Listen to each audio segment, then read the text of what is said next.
Quante ordini kebab? Prendi la Ah, prendi il design. mayroon sana naman ngayon order sa amin na kebab. Tatlong kebab. Tapos,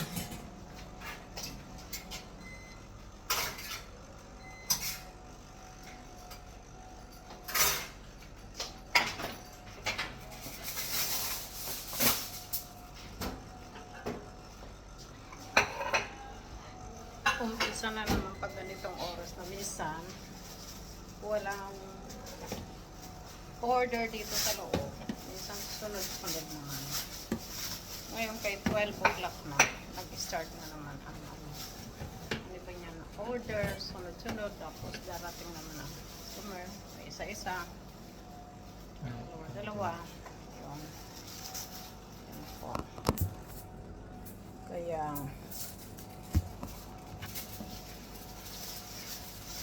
Quello scrive no cipolla no piccante. oh, ang sipula na pikante. Sì. Ayan po. Kailangan sulatan ng walang sibuyas, no chipula, No piccante.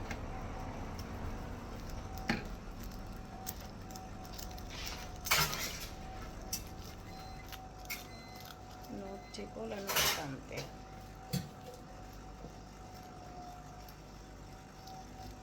No pia. No pia posto. Ayan po. Kailangan lalagyan susulatan no chipula, no picante. Ibig sabihin na walang sibuyas, walang mahanghang. Kasi ganyan na. Mga nag-order o ano. Kailangan kasi ang iba may gustong mahanghang, ang iba hindi naman gusto may mahanghang, ang iba may ayaw ng may sibuyas, ayaw ng may kamatis. Kaya kailangan susulatan mo yun.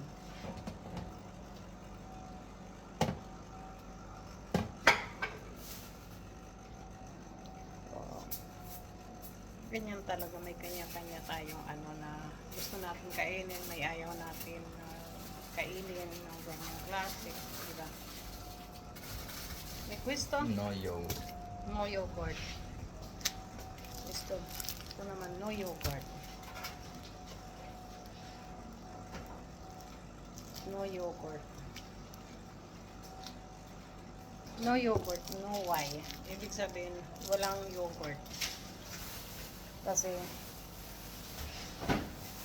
hindi prepared. Sila ibibita? No.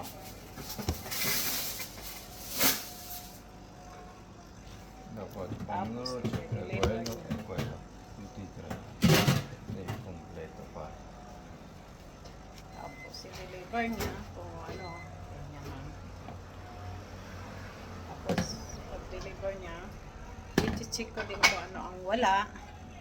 Kunti na lang. Ang kamatis, mag-slice ng kamatis. Metti 3 fazzolettini dentro. Tapos, 3 proprio. No piccante. ito, no picante. Sì, solo no piccante. No picante.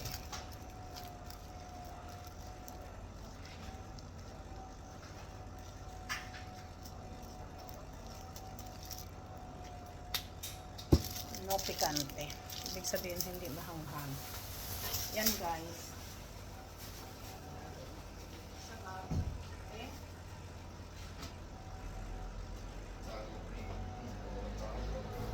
Okay guys.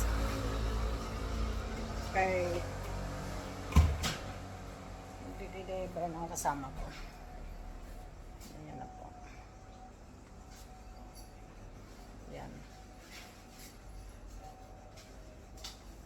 Pag nag-deliver siya, ako lang dito. Ako naman ang mag-prepared sa customer.